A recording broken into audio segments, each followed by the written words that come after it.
Eh di maglalabas na naman tayo ng 1.8 billion. Kaya nga. Hindi naman pwedeng... I would definitely go with it. 194 yards. O, saan daw nahanap ni...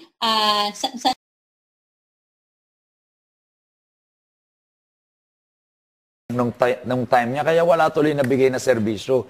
Kaya nga ngayon, Atty. Karen, talagang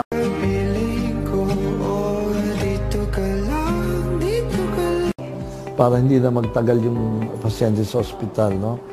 It's Eh nabangga, section lang yung... Di ba? Oo. Mukhang hindi pwedeng gano'n. Oh, siya! Above the trees down the right-hand side, the beach, the wind. tayo, salamin ng kanyang lola, nasa ulo lang daw pala niya.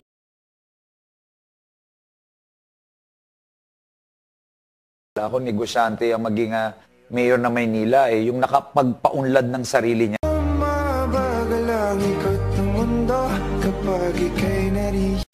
para hindi na magtagal yung pasyente sa ospital, no?